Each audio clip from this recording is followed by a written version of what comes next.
Ini orang judulnya orang Samaria yang murah hati. Tapi saya cuma baca yang 33 sampai 35. Lalu datanglah seorang Samaria yang sedang dalam perjalanan ke tempat itu. Ketika ia lihat orang itu tergerak hati oleh belas kasihan, ia pergi kepadanya lalu membalut lukanya. Sesudah ia menyirami dengan minyak dan anggur, kemudian ia menaikkan orang itu ke atas keledai tunggangannya sendiri, lalu membawanya ke tempat penginapan dan merawatnya. Ayat yang ke-35, keesokan harinya ia menyerahkan 2 dinar kepada pemilik penginapan itu, katanya, rawatlah dia, dan jika kau belanjakan lebih dari itu, aku akan menggantikannya waktu aku kembali.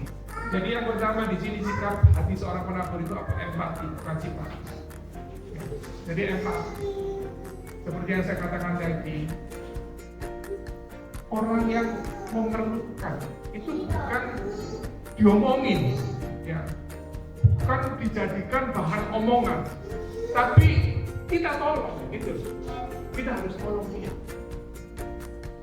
Kan banyak kali itu kita ngomongin orang itu ada sakno ya, orang itu sakit, jangan duitnya itu. Ya apa ya? Terus namanya tuh sakit itu. Kita ketemu satu dengan yang lain cuma diomongin aja. Tapi kita tidak pernah mau bertindak. Kita mau belajar seperti orang Samaria ini. Biarpun orang Samaria sama orang Yahudi itu dalam arti tidak ada perbedaan. Tapi ketika dia melihat dan dia tidak lihat itu orang Samaria justru iman dan orang lain itu itu empati dan simpati. Jadi perlu tindak.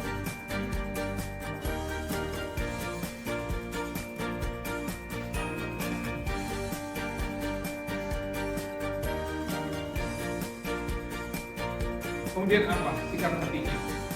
Kalau kita baca di dalam 2 Korintus, ya kan, 2 Korintus 9:6-8.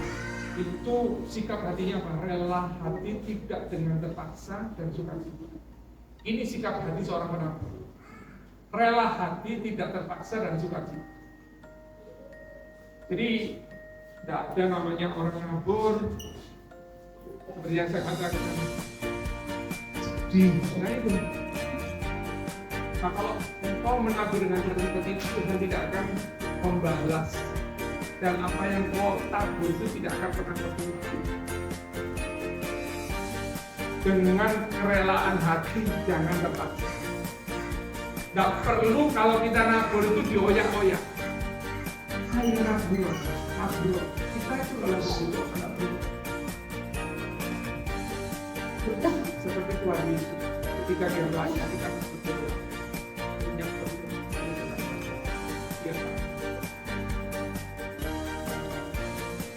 Dan yang ketiga,